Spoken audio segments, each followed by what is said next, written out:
Shabbos, Parshas Sisa, Parshas Para also, good in Parshas Para. There's nothing else to talk about in this week's Parsha except for the Egel Azav. Obviously, I'm joking, there's so much to talk about, but the Egel Azav you have to talk about. We need to tighten it up. What's the pshat? How could it be that Moshe Rabbeinu went up on Har Sinai and the Yidden below were dancing around a golden calf doing Avodah Zarah? How could it be? It needs a pshat. The whole parsha, it's unbelievable. The Yidden are they're going from levels of kedusha all the way up. Then there's avodah zara. Then there's a civil war that breaks out after a milah Hashem elai. People start to die. Then Moshe Rabbeinu goes back up, and Yeshua's waiting for him. He comes back down. Moshe Rabbeinu does, and then his face is shining. It's an unbelievable parsha. So much needs pshat. We'll start with Hagoyner Rav Yaakov Moshe Katchlita, a Maggid Shir in the Mir. He says, on Parshas Sisa, during the Chet HaEgel, it's very hard for us to relate, he says. And he brings it from Reb Simcha Zisel, that we're sitting here and we can't understand it. How is it possible that Klal Yisrael is doing Avodah Zarah at the footsteps of Har Sinai? And how is it possible?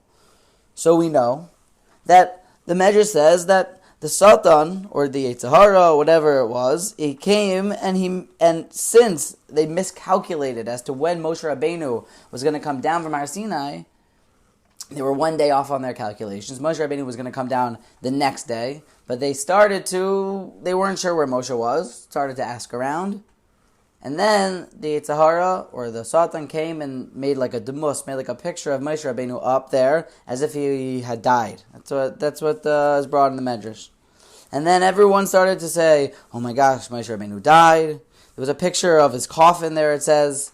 And then panic started to spread that the Gadol Hador Moshe Rabbeinu had died. And after all this had happened, Klal Yisrael was in a state of panic. And then, Reb Simcha Zisel says, then the Erev Rav, these people who had become part of Klal Yisrael from Egypt and from other parts of the world, they said, oh, we should start doing Avodah Zarah, and then Nebuch, Klal Yisrael followed. This is the pshat that they suggest. Now, where did this all start, Reb Simcha Zisel says? Brought by Hagoyner Rav Yaakov Moshe Katchlita.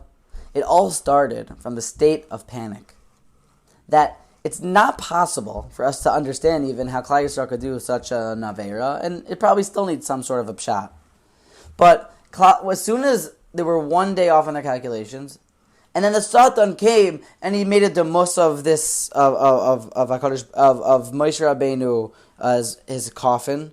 So all of a sudden, people started to talk to each other. People started to go into this state of panic. Oh my gosh, we're all. Reb Simcha Zisel says, we see from here the koyach of distress, of panic, of when things start to bubble up and people start to talk. Did you hear? Things can become bigger than life, larger than life, and we can do things we never thought we would have done. Now, if they would have taken a deep breath, maybe, if they would have understood that, okay, hold on, did we make this calculation right? Let's check twice before we start to go crazy. So then maybe they wouldn't have done that. They wouldn't have fallen to the Erev Rav who had suggested to Avodah Zarah. But it's mevur from here the koyach of panic, the koyach of being unsettled.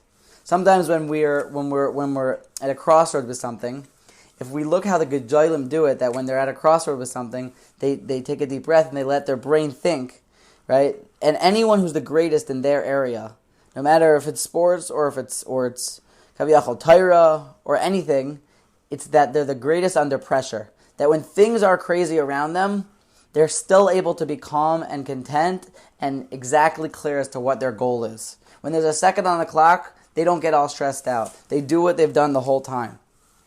This, Reb Simcha Zisel says, we can take away from the Egel Azav. The koyach of panic. Let it be that the next time that we feel ourselves coming into a state of, oh my gosh, what am I going to do? Let's take a deep breath and remember that HaKadosh Baruch Hu is the one who's in control, and that the more we work on our betachon, the more we realize that nothing's ever going to happen that's not supposed to happen, the more it can bring a calming effect to us. And we can understand that taka, this is good what's happening. There's no reason for me to panic, because this is my tata who's in control. Is the Yisod from Hagoyner Rav Yaakov Moshe Katchlita, about the koyach of panic, and how with our betachon we can fight back. A moyer dika Shabbos and a moyer dika Parshas Para.